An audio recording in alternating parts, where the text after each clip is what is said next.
अस्सलामुअलैकुम वरहमतुल्लाहि वबरकातुहू। आज 21 मई 2025 है और शाम के 8:30 बज रहे हैं। मैं डॉक्टर मोहम्मद नज़रुल हुदा आपका जनरल इन्फॉर्मेशन में खैर मकदम करता हूँ। आज मैंने सोचा कि कुछ गुफ्तगू रिसर्च मेथडोलॉजी पर भी किया जाए। रिसर्च मेथडोलॉजी उमूमन जनरली ख़ास तौर से पीजी के स्टूडेंट को पढ़ाया जाता है या इसकी ज़रूरत एमफिल और पीएचडी में पड़ती है। रिसर्च को तहकीक बोलते हैं और उर्दू में तहकीक और हिंदी में शोध। रिसर्च मेथडोलॉजी यानी शोध प्रणाली और उर्दू में तहकीक के तरीक़ाकार। तो research collection of methods equal to research methodology. कई मेथड्स को मिला के, तरीक़े को मिला करके मेथडोलॉजी बनता है यानी तरीक़ाकार बनता है।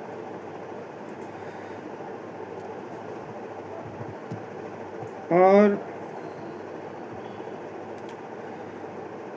तरीक़ाकार के तहत जिस उन्वान पर हम रिसर्च करते हैं या जो स्टूडेंट प्रोजेक्ट वर्क करते हैं, ग्रेजुएट बीबीए के स्टूडेंट हो जाए या एमए के स्टूडेंट हो जाए या एमबीए के स्टूडेंट हो, तो उनको रिसर्च डिज़ाइन की ज़रूरत पड़ती है। Research design is a blueprint of whole research, यानी जिस टूल्स एंड टेक्निक की हमें ज़रूरत पड़ती है उसको स्पेसिफ़िक एक क्रमबद्ध सूची में हम रखते हैं, उसको रिसर्च डिज़ाइन के अंतर्गत शुमार करते हैं, उसको सूचीबद्ध करते हैं। अब इसमें एक जुज़्व आता है क्वेश्चनेयर। तो आज हम क्वेश्चनेयर पर बात करेंगे। क्वेश्चनेयर को प्रश्नावली हिंदी में बोलते हैं और उर्दू में सवालनामा बोलते हैं। तो जब डेटा कलेक्शन के लिए जब रिसर्चर रिव्यू ऑफ लिटरेचर को पढ़ता है, यानी कि बुक्स को पढ़ता है, जर्नल्स को पढ़ता है, उसके बाद एक व्यू क्रिएट होता है। उसमें दो ग्रुप होते हैं डेटा को हासिल करने के लिए। एक प्राइमरी मेथड होता है, एक सेकेंडरी मेथड होता है। मोतियात के हुसूल के दो ज़राए होते हैं। डेटा कलेक्शन को मोतियात बोला जाता है, मीम ऐन तो ये अलिफ ते उर्दू में।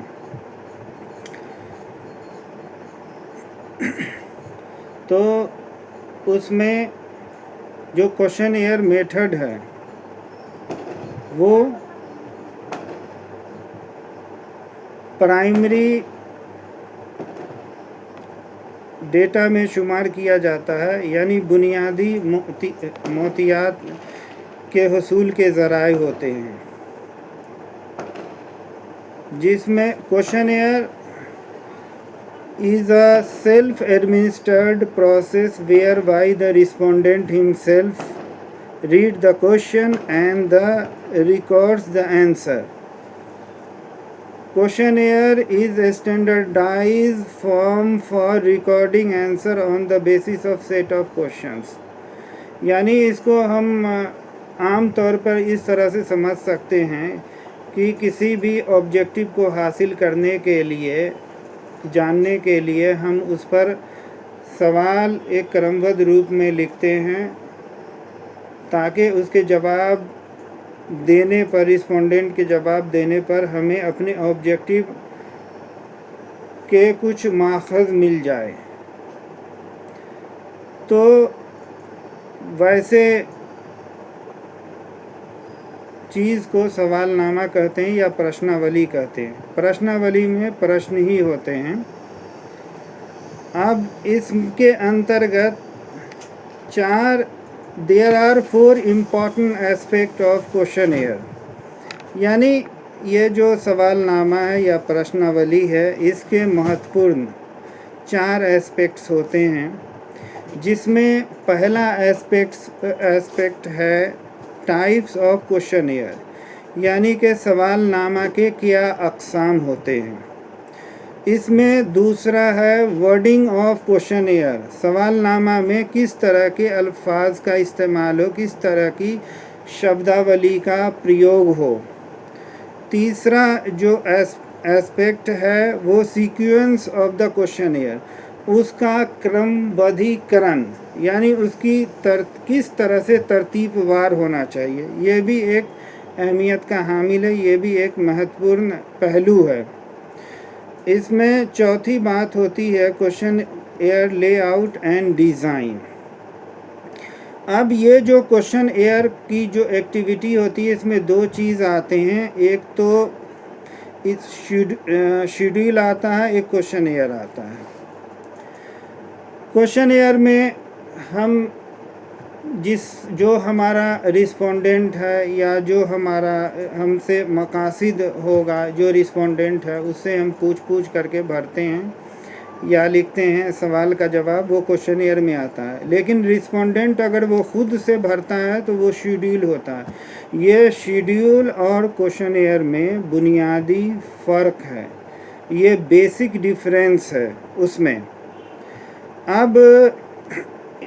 अब इसके बाद आता है कि जो क्वेश्चनियर है, उस 4 तो महत्वपूर्ण एस्पेक्ट्स हमने बता दिए। अब इसमें पहला जो टाइप ऑफ क्वेश्चनियर है, उस टाइप ऑफ क्वेश्चनियर में 2 प्रकार के क्वेश्चनियर होते हैं, यानी सवालनामा का 2 अक़साम होता है। ये जो मैं एक कॉमन बात बता रहा हूँ, इसमें थोड़ा सा डिफरेंस है मास्टर ऑफ बिजनेस एडमिनिस्ट्रेशन के रिसर्च मेथोडोलॉजी में या सोशल साइंस के रिसर्च मेथोडोलॉजी में, अगर डीप हम जाएंगे। लेकिन जो मैं बात बता रहा हूँ ये कॉमन बात है, आर्ट्स के स्टूडेंट के लिए भी है और मैनेजमेंट के स्टूडेंट के लिए भी है, और ख़ास करके जो लोग क्वांटिटेटिव रिसर्च कर रहे हैं या क्वालिटेटिव रिसर्च कर रहे हैं, तो उन लोगों के लिए भी है। तो टाइप ऑफ क्वेश्चनियर में 2 तरीके के क्वेश्चनियर होते हैं, एक ओपन इंडेड क्वेश्चनियर होता है, दूसरा क्लोज इंडेड क्वेश्चनियर होता है। ओपन इंडेड क्वेश्चनियर में सवाल लिख दिया जाता है, उसमें ऑप्शंस नहीं होते हैं। मैं एकदम साधारण तौर पर बता रहा हूँ, एकदम ऑर्डिनरी तरीके से बता रहा हूँ। चूँकि बेशतर स्टेट यूनिवर्सिटी में रिसर्च मेथोडोलॉजी के पढ़ाई का जो लेवल है वो बहुत ही, समझिए कि अभी उतना एडवांस नहीं हुआ है जितना सेंट्रल यूनिवर्सिटीज़ में है। तो ओपन इंडेड क्वेश्चनियर में फ्री आंसर लिखने का छूट मिला रहता है। उसमें क्वेश्चन रहेगा, आप अपना आंसर दीजिए, यानी आप अपने बारे में बताइए, आप अपने बारे में लिख दीजिए। इसके बाद आता है क्लोज इंडेड क्वेश्चनियर, इसमें ऑप्शंस रहते हैं, फिक्स्ड अल्टरनेटिव रहता है। अब ये क्लोज ओपन इंडेड तो हम लोग समझ चुके हैं कि कोई भी क्वेश्चन है कि आप अपना नाम बताइए, तो नाम लिख दीजिए, तो ओपन इंडेड हो गया। वालिद का नाम लिखिए, तो वालिद का नाम लिखिए, तो ये ओपन इंडेड हो गया। अगर फिर क्लोज इंडेड में की 2 अक़साम हो जाती है, एक डाइकोटोमस क्वेश्चंस होते हैं और दूसरा मल्टीपल चॉइस क्वेश्चन होते हैं। डाइकोटोमस क्वेश्चन में यस नो का ऑप्शन रहता है, क्या आपने क्राइम किया, यस और नो, क्या आप जेल गए हैं, फॉर एग्जाम्पल, उदाहरण स्वरूप, मिसाल के तौर पर, यस नो। तो इस तरह के प्रश्नावली में इस तरह का जो सवाल रहता है, जो प्रश्न रहता है, उसको हम रिसर्च मेथोडोलॉजी की दुनिया में या क्वेश्चन एयर के कंटेंट में हम डाइकोटोमस क्वेश्चन एयर बोलते हैं या डाइकोटोमस क्वेश्चंस बोलते हैं। उसके बाद इसका क्लोज इंडेड का दूसरा पहलू है मल्टीपल चॉइस ऑफ क्वेश्चंस। उसमें मल्टीपल चॉइस में फॉर एग्जांपल इसमें रहेगा what factor you will consider while purchase of bike. जब आप बाइक खरीदते हैं तो कौन कौन से कारक, कौन कौन से अवामिल को आप फैक्टर करते हैं? A brand name, B price, C fuel economy कितना माइलेज दे रहा है, डी सर्विसेज कितना दिन तक ये चलेगा या 6 महीने में सर्विस करानी पड़ेगी या साल भर में, इसका पावर कितना है या इसमें जो भी इलेक्ट्रिसिटी है या लाइट है उसका कितना पावर है, कितने दिन तक ये चले, पावर, लुक्स, इसका जो डिज़ाइन है गाड़ी का किस तरह से है, बाइक का, और ये रीसेल वैल्यू क्या होगा 10 साल के बाद, इसका एनपीवी यानी नेट प्रेजेंट वैल्यू क्या होगा। हम एक एग्जांपल दे रहे हैं। तो बेसिकली बिजनेस मैनेजमेंट में एनपीवी फाइनेंशियल मैनेजमेंट में पढ़ाया जाता है। तो इस तरीके का मल्टीपल क्वेश्चन यानी कई चॉइस उसमें होते हैं।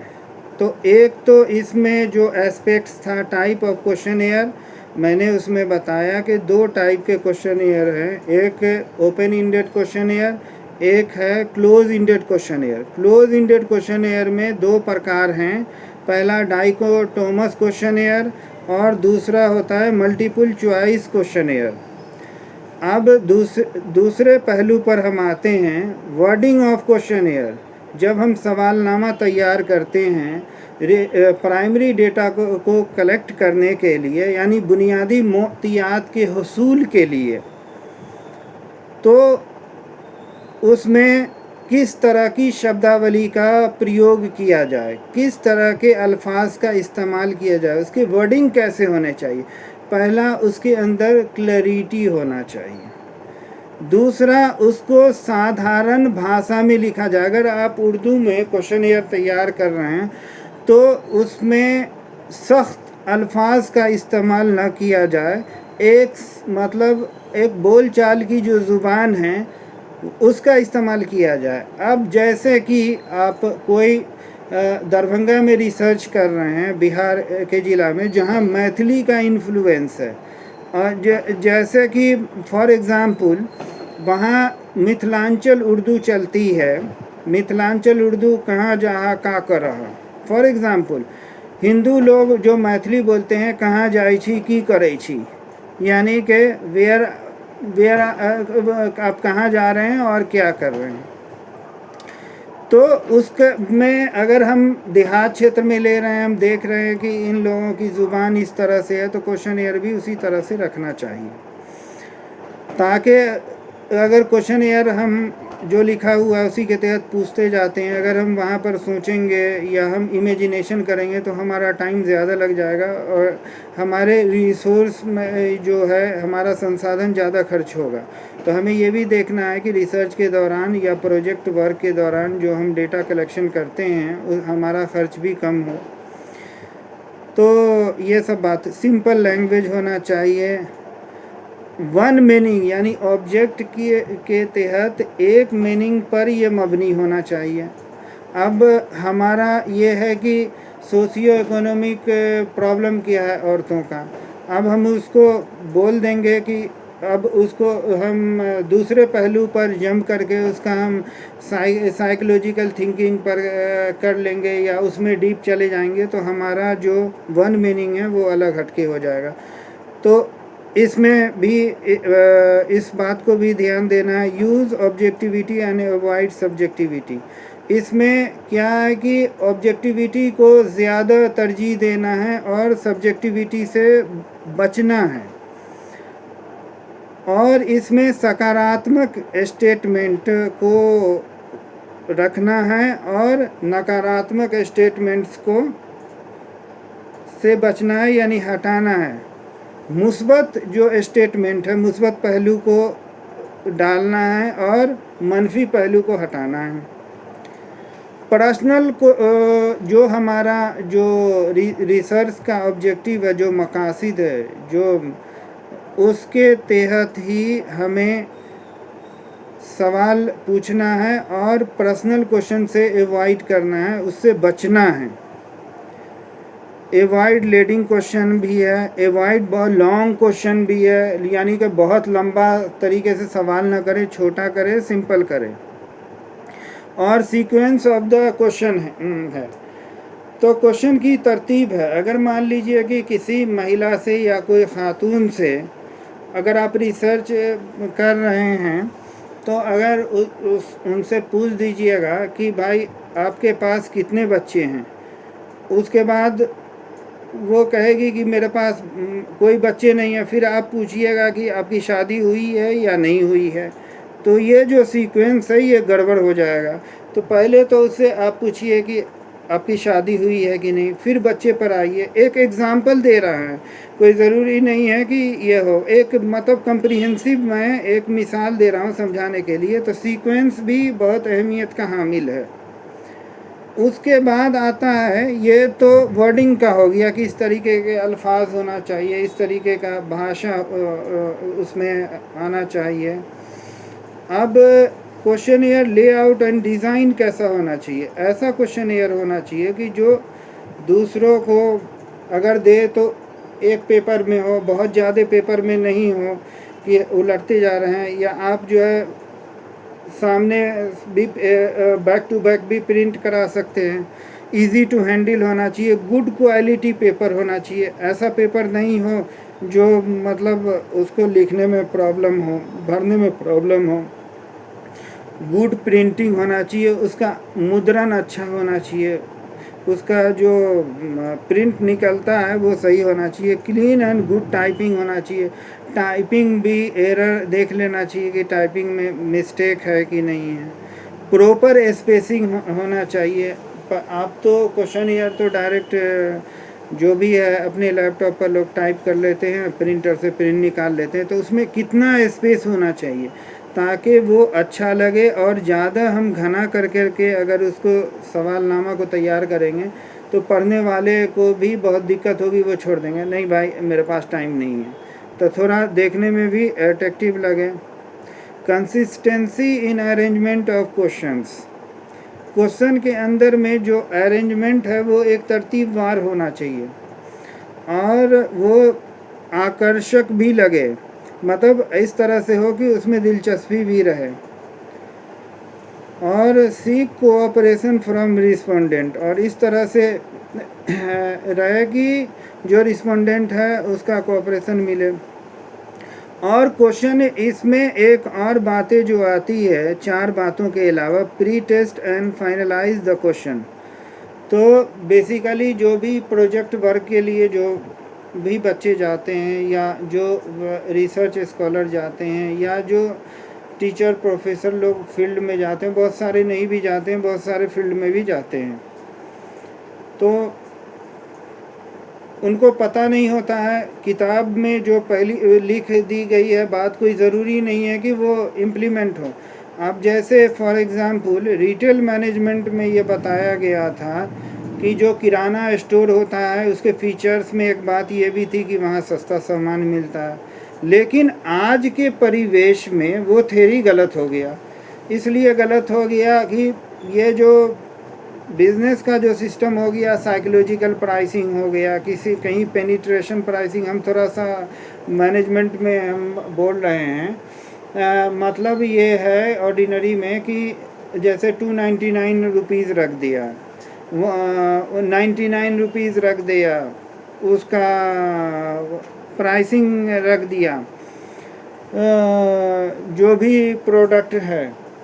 तो ये आप तो किताब में पढ़ लिया, उसके तहत वो रख दिया। अब मार्केट में जाएगा, अब मार्केट पर ये तो पढ़ लिया कि भाई इसमें जो है किराना स्टोर सस्ता होता है और जो सुपर मार्केट का स्टोर होता है वो महंगा होता है। अब तो एक नया कॉन्सेप्ट ऑनलाइन भी आ गया है, तो मार्केट में वो निकला तो देखा अरे ये तो बाई 1 गेट 1 फ्री दे रहा है, ऑनलाइन में तो सस्ता है, लेकिन अगर ये किराना स्टोर से ले रहा है तो ये सामान महंगा हो रहा है। तो वहाँ पर इनको क्वेश्चन एयर के लिए प्री टेस्टिंग होता है फील्ड के अंदर में।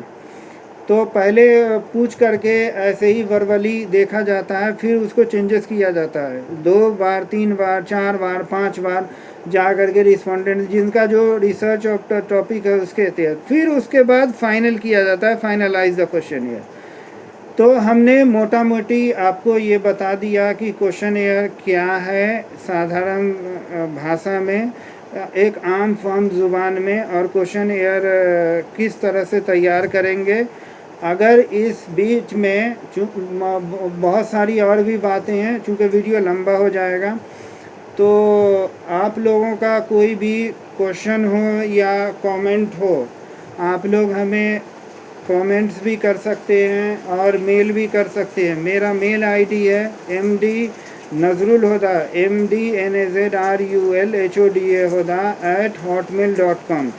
अगर आपको मेरी वीडियो अच्छी लगी हो तो हमारे चैनल को सब्सक्राइब कीजिए, लाइक कीजिए और बेल आइकन को प्रेस कीजिए, ताकि आपको नोटिफिकेशन कोई भी अपडेट हो आपको बार बार मिलता रहे। शुक्रिया, जय हिंद।